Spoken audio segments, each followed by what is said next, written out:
नीतीश कुमार के राजनीतिक करियर की सबसे बड़ी मांग को नरेंद्र मोदी ने ठुकरा दिया है। अब सवाल है कि क्या नीतीश कुमार भारतीय जनता पार्टी एनडीए गठबंधन से अपना रिश्ता नाता तोड़ेंगे या फिर राजनीतिक तौर पर समझौता करके आगे की राजनीति करेंगे। नमस्कार, द इंडिया टॉप देख रहे हैं। मैं हूं आपके साथ बिरजू सिंह।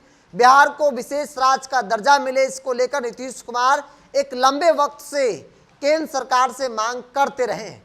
चाहे केंद्र में यूपीए की सरकार हो या फिर भारतीय जनता पार्टी एनडीए की सरकार हो, नरेंद्र मोदी की सरकार ने स्पष्ट तौर पे कहा कि बिहार को विशेष राज्य का दर्जा नहीं मिलेगा, चूंकि जो नीति आयोग का मापदंड है, जो नियम कानून है, उसके अनुसार से बिहार सेट नहीं कर पा रहा है।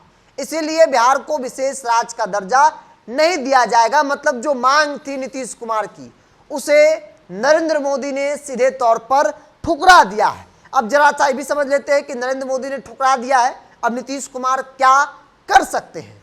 दरअसल जब तीसरी बार नरेंद्र मोदी प्रधानमंत्री पद की शपथ ले रहे थे, तब उनके पास भाजपा के पास समर्थन नहीं था, एनडीए के पास समर्थन था कि एनडीए सरकार बना सकती थी।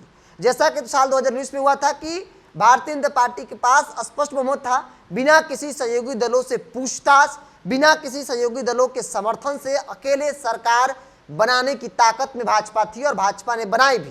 हालांकि एनडीए का समर्थन था, बाकी सहयोगी दल भी थे उनके साथ, लेकिन इस बार वैसी परिस्थिति में नरेंद्र मोदी नहीं थे। नरेंद्र मोदी के पास मात्र भाजपा के 240 सांसद थे, अकेले भाजपा सरकार नहीं बना सकती थी। लेकिन उस बीच नीतीश कुमार, जिनके पास 12 सांसद थे, और आंध्र प्रदेश के टीडीपी चंद्रबाबू नायडू, जिनके पास 16 सांसद थे, ये दो नेताओं के पास सत्ता की चाबी थी। अगर ये दो नेता चाहते तो नरेंद्र मोदी को प्रधानमंत्री बनने से रोक सकते थे। हालांकि इन्होंने ऐसा नहीं चाहा, इन्होंने नरेंद्र मोदी को प्रधानमंत्री बनाया। तब चर्चा खूब हुई कि बिहार और आंध्र प्रदेश को कुछ बड़ा मिलेगा। नरेंद्र मोदी के साथ ये दोनों नेताओं की बातचीत, डील जो है वो फिक्स हो गया है।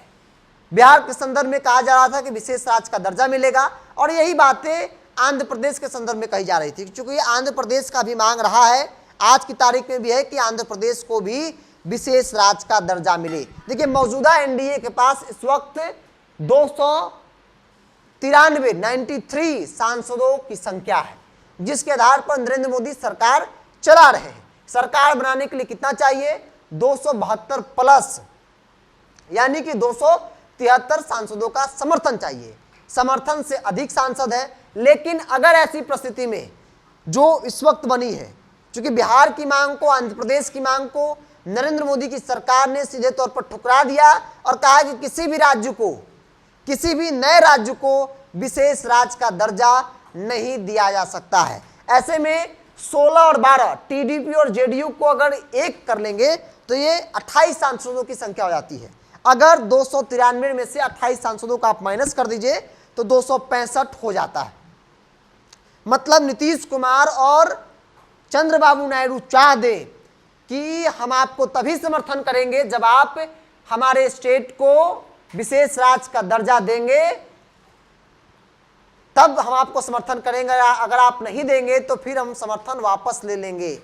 अगर ऐसी परिस्थिति बनती है, अगर ये दो नेता एनडीए से बाहर हो जाते हैं, तो फिर नरेंद्र मोदी की सरकार गिर जाती है। लेकिन अब तक ये एक्टिविटी नहीं दिख रही है, चाहे वो जेडीयू की तरफ से हो या फिर टीडीपी की तरफ से हो। अब तक जो बयान आ रहे हैं वो ऐसा लगता है कि इन लोगों का मांग तो जरूर है, लेकिन इस पर ये लोग एग्रेसिव नहीं दिख रहे हैं। ऐसा नहीं कह रहे हैं कि मेरी मांग है तो आप पूरा कीजिए, नहीं तो हम आपकी सरकार गिरा देंगे। ये परिस्थिति है। अब जरा समझ लीजिए कि अगर बिहार या आंध्र प्रदेश को या बाकी स्टेट को स्पेशल स्टेटस यानी विशेष राज्य का दर्जा मिलता है तो क्या फायदा हो सकता है। देखिए, विशेष राज्य का दर्जा मिलने का सबसे बड़ा फायदा होता है कि इसमें राज्य का आर्थिक बोझ कम हो जाता है।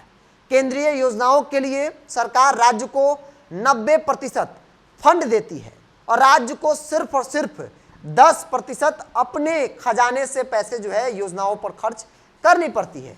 जबकि आमतौर पे होता है कि कोई भी केंद्र की सरकार किसी राज्य सरकार को कोई फंड देती है या फिर कोई परियोजना काम करती है, तो उस परियोजना में 60% फंड केंद्र सरकार देती है, बाकी 40% फंड जो है वो राज्य सरकार अपने खाते से खर्च करती है।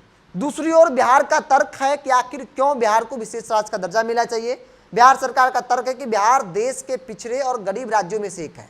साल 2022-23 में बिहार में प्रति व्यक्ति जीडीपी 31,280 रुपये थी, जो देश में सबसे कम है। NFHS5 के सर्वे के मुताबिक बिहार में गरीबी का स्तर सबसे ज़्यादा है। यहाँ 33% से अधिक की आबादी गरीब है। आज भी यह सच्चाई है कि बिहार के एक बड़े पैमानों पर बड़ी आबादी के पास जो है मूल रूप से जो शिक्षा स्वास्थ्य की जो फैसिलिटी बिहार सरकार की है वो नहीं पहुंच पाती है।